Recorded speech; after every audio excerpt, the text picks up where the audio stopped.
السلام علیکم دوستوں، میرے سامنے ہے علامہ اقبال رحمہ اللہ کی کتاب جس کا نام ہے ضرب کلیم۔ تو انہوں نے ایک نظم اس میں لکھی ہے جس کا عنوان ہے دوزخی کی مناجات۔ تو اس میں وہ جو دوزخ میں انسان جاتا ہے، جا کے وہاں پہ جس طرح کا عذاب کو چکتا ہے تو جو محسوس کرتا ہے، پھر اللہ کا شکر ادا کرتا ہے کہ مالکا اگر آپ نے مجھے دوزخ میں ڈالا ہے تو یہ جگہ تو بڑی پرسوز ہے، تکلیف تو بہت زیادہ ہے، لیکن جو تکلیف میں غلامی کی صورت میں، یہود و نصارہ کی غلامی کی صورت میں برداشت کی ہے میں نے دنیا میں رہتے ہوئے، اس سے تو کہیں کم ہے۔ تو سماعت فرمائیے توجہ کے ساتھ، جس طرح سے پاکستان کا حال اس دور میں اور پوری دنیا کا یورپ کے لوگوں نے کر رکھا ہے غلامی کے حوالے سے، تو وہ عکاسی کرتی ہے بہت ہی قریب سے، اس لیے میں اس کو پیش کر رہا ہوں۔ تو سماعت فرمائیے، فرماتے ہیں اس دیر کہن میں غرض مند پجاری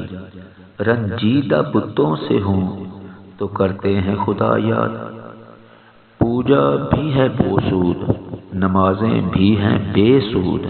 قسمت ہے غریبوں کی وہی نالہ و فریاد،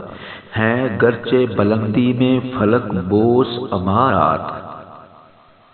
ہر شہر حقیقت میں ہے ویرانہ آباد، پیشے کی کوئی گردش تقدیر تو دیکھے، سیراب ہے پرویز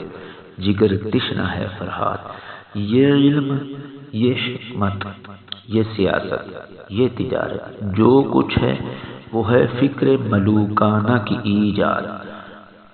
آگے فرماتے ہیں اللہ تیرا شکر کہ یہ خطہ پرسوز، یعنی جہنم کا خطہ پرسوز تکلیف دہ علاقہ، پھر وہاں پہ پہنچ کے عرض کرتا ہے کہ مالکا تیرا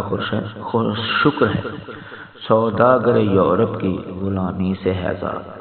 اگرچہ میں جہنم میں ہوں عذاب میں ہوں، لیکن جو عذاب میں نے دنیا میں رہتے ہوئے یورپ کی غلامی میں اٹھایا ہے، تکلیف اٹھائی ہے، وہ جہنم کی تکلیف سے تو بہت ہی زیادہ تھی۔ آپ محسوس کر سکتے ہیں کہ دنیا کے حالات جو ہیں